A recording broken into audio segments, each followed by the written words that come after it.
My name is Olivia Johnson, and I'm 36 years old.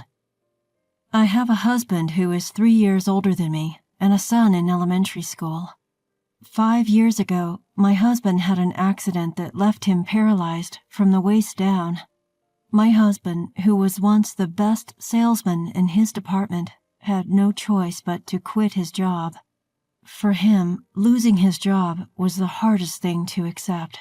To escape from reality, my husband started lashing out at my son and me over trivial things. We had days where he would snap back to reality only after seeing our son cry.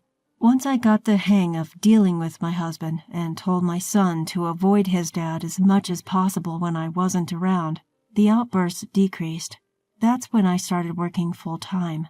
Even so, it was impossible for me just starting a new job to earn as much as my husband used to. So I started to take up extra shifts to increase our income a bit.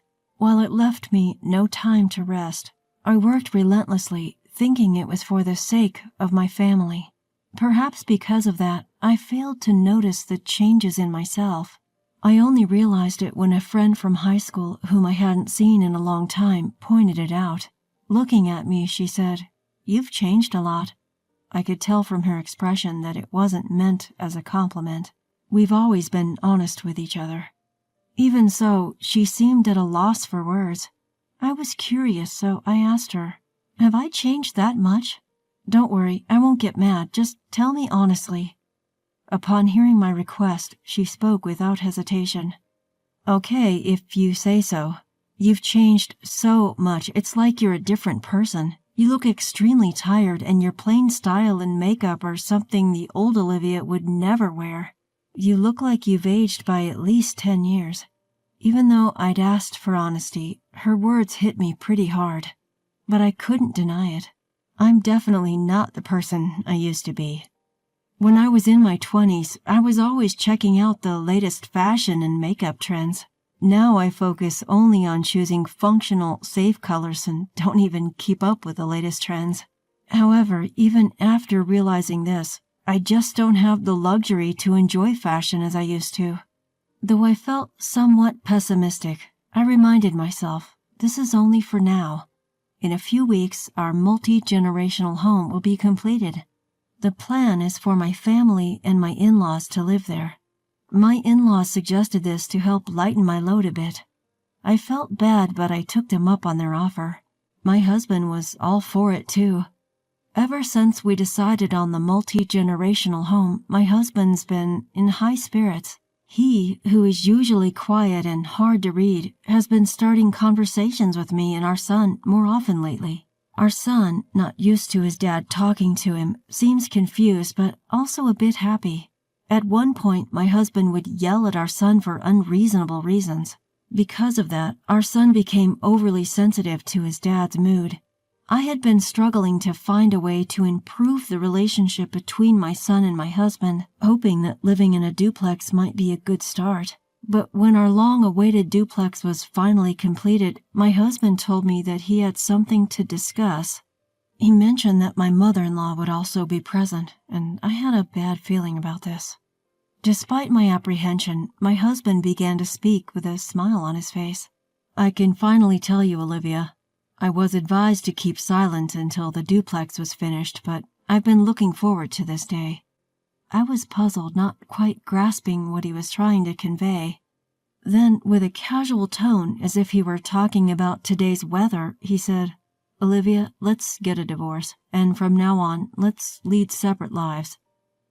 It took me a few minutes to comprehend my husband's words. However, it seemed he took my silence as an agreement and triumphantly spread a divorce paper on the table. The document looked legitimate, with signatures from both him and my in-laws. Unable to accept the reality, I looked up, thinking it might be some kind of distasteful prank. But my husband's expression instantly crumbled that thought. I felt a determined resolve in his eyes, a promise to absolutely divorce me. I instinctively turned to my mother-in-law for support, but with an unreadable expression, she simply said, "Sign the paper." I felt betrayed. I thought things were going well with both my husband and my mother-in-law, but perhaps it was only me. Tears welled up as I bit my lower lip and looked down. Meanwhile, my husband continued to speak. "You can take our son, Olivia. He would be happier. Besides, with my health condition, it's impossible for me to take care of him." I cut him off. "Hold on. I never agreed on getting a divorce. You never said anything about this. You can't just decide all this on your own." I voiced my displeasure during the brief silence. "First off, what do you plan to do without me? Do you realize how much I've supported you?" As soon as my husband heard these words, his expression changed. His face turned red and he glared at me, yelling, "That's what I can't stand about you. Your self-righteous way of talking. I didn't choose to be like this, yet you always look worn out, acting as if you're the only one suffering. I felt blamed every time. I'm fed up with you and your victim complex." I lost my words hearing the true feelings of my husband. I couldn't hold back my tears anymore. Seeing me crying, my husband looked annoyed and said, "See, you always play the victim, right, Mom? You'd agree that a wife like her who can't even respect her husband isn't suitable for me, right? Don't worry, my new partner is young and beautiful, and I'm sure you'll like her." His words hit me like a punch to the gut. I finally understood the real reason why my husband wanted a divorce. He was having an affair, and he was trying to get rid of me, the obstacle to be with his mistress. I never thought my husband would cheat on me.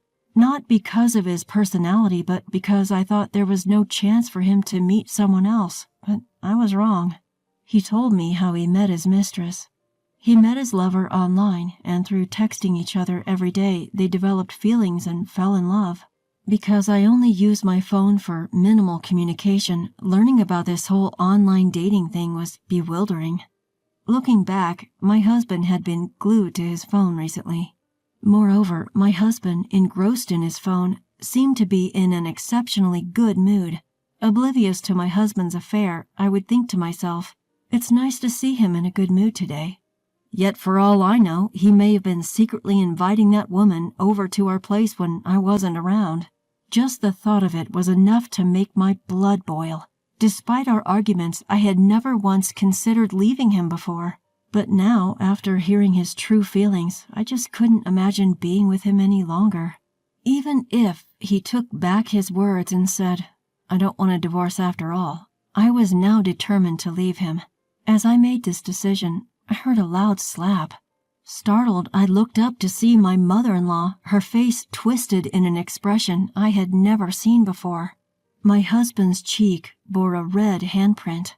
Realizing she had slapped him, I was taken aback.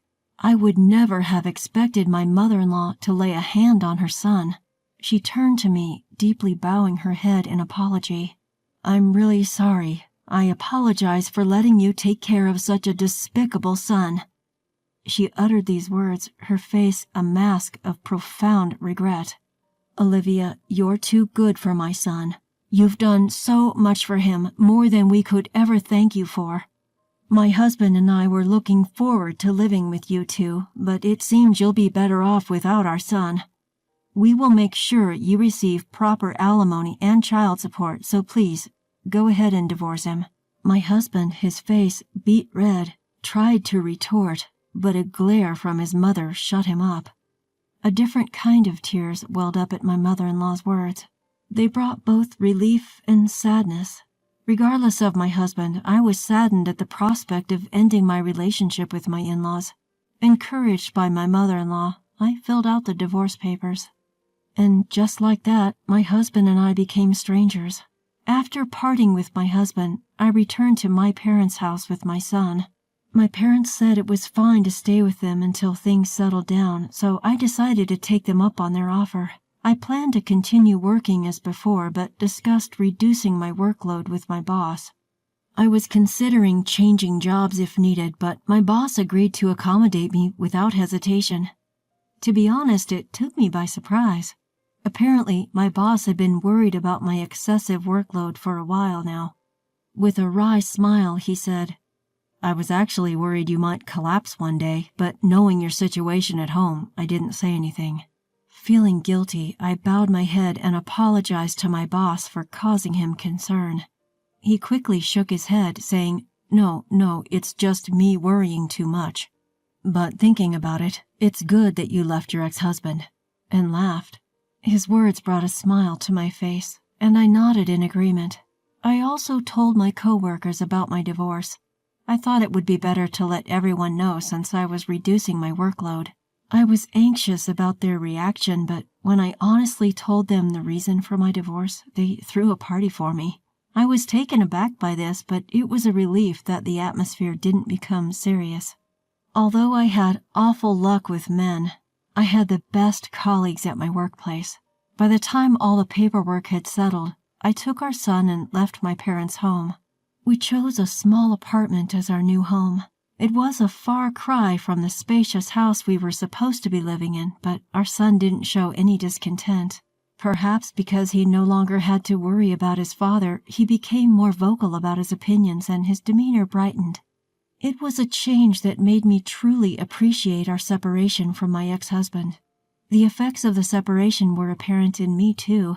By the time I'd finished unpacking after the move, a friend came to visit and celebrate our new home.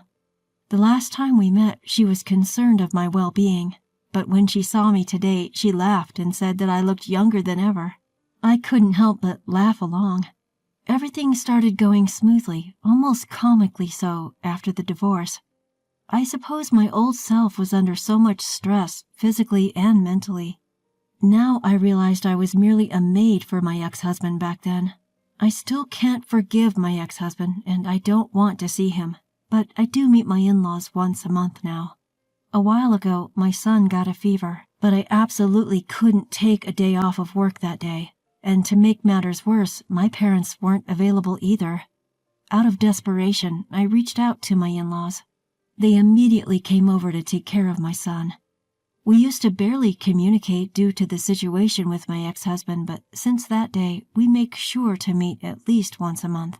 They thanked me for letting them see their grandson, but I was grateful that they still loved my son.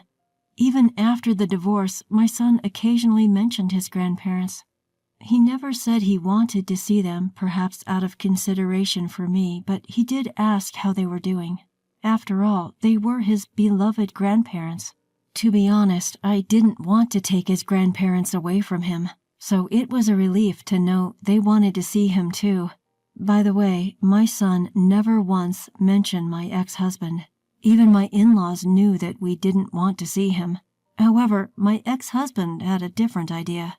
I was utterly surprised when I heard from my mother-in-law that my ex-husband was considering getting back with us.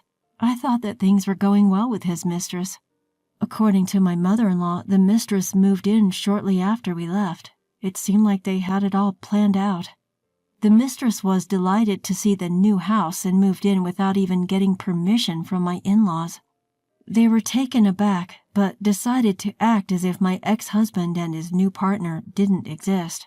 At first, the mistress seemed pleased with the minimal interaction with my in-laws, but soon she started showing signs of discontent.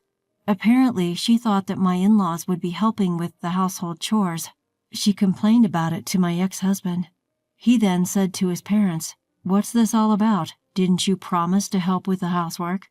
To this, my mother-in-law replied, "We did promise, but that was with Olivia, not with you two." And she ignored anything he said after that. Left with no choice, my ex-husband tried to get the mistress to do everything that I used to do. At first, she reluctantly did as told, but every complaint from my ex-husband caused more strain between them, and then his mistress finally went off on him. She slammed the divorce papers at my ex-husband, saying, "I'm not a maid or a nurse. This is not fun at all, and I can't stand being with you anymore." She left the house. I thought to myself, my ex is pretty bad, but that mistress is quite something too. My mother-in-law, with a bitter smile, commented that my ex-husband's behavior afterwards was the real problem. He refused to admit that he was at fault and blamed his mistress for getting dumped by saying that he got tricked by her. Furthermore, there was no one left to take care of my ex now that his mistress was gone. He couldn't rely on my in-laws either. As a result, for some reason, he thought that if we reconciled, everything would return to how it was. He probably has forgotten the things he did. He told my in-laws that he wanted to get back together with me and asked for their help. When I heard about this, I couldn't help but shudder at the thought of living with my ex again. My mother-in-law quickly reassured me, saying, "Don't worry, we firmly refused." My ex, scolded by my in-laws, gave up on seeing me but now wanted to see our son. My in-laws also refused this. Finally, my in-laws told my ex that if he caused any more trouble to me or our son, they would sever family ties and kick him out. This finally made him give up. It would be difficult for my ex, who was well received by his neighbors and friends, to live relying on others besides his family. I'm glad that my in-laws are not on my ex's side. From now on, I plan to make good use of my past experiences and do my best without pushing myself too hard. I also want to cherish the time with my son, make lots of memories that we couldn't before.